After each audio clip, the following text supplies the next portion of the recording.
మీకు banking exams లేకపోతే వేరే ఎగ్జామ్స్ ఉన్నాయి చూసారా? అవును. అవును. అవి టైం కన్‌స్ట్రెయింట్ చాలా ఉంటుంది. హ్మ్. వాటిలో మీకు పనికొస్తుంది షార్ట్ కట్స్ అనేవి.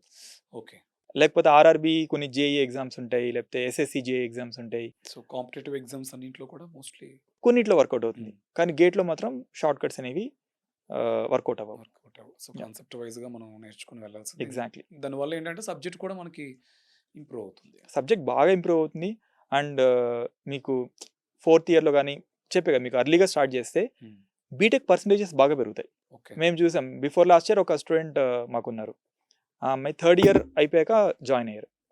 ఆ అమ్మాయి జాయిన్ అయినప్పుడు she was decent student only. హ్మ్. ఫోర్త్ ఇయర్‌లో ఉన్నప్పుడు ఎగ్జామ్ రాసింది. She got rank 25. ఓహ్! ఆ అమ్మాయి ఫోర్త్ ఇయర్‌లో టాప్ చేసింది. ఎప్పుడు ఆ అమ్మాయికి క్లాస్ టాపర్ అవ్వలేదు. Okay. She was a good student. But rather ఎప్పుడు టాప్ చేయలేదు ఒక సబ్జెక్ట్ కూడా. ఓకే. అండ్ ఫోర్త్ ఇయర్‌లో చాలా సబ్జెక్ట్స్ టాప్ చేసింది. హ్మ్. అదే ఫోర్త్ ఇయర్‌లో ఆ అమ్మాయి గేట్ ఎగ్జామ్ రాసింది. గేట్ ఎగ్జామ్‌లో కూడా ఆల్ ఇండియా ర్యాంక్ 25 వచ్చింది. ఆ అమ్మాయికే ఐఐసీ బెంగుళూరులో అడ్మిషన్ వచ్చింది. హుహుహు. దాని తర్వాత ఇప్పుడు డిఆర్‌డీఓలో జాయిన్ అయింది. వావ్! సో, అంటే మీరు చూసారంటే కన్సెప్చువల్ లెర్నింగ్. అవును. అవును. ఆ అమ్మాయి కన్సెప్చువల్ లెర్నింగ్ చేసింది.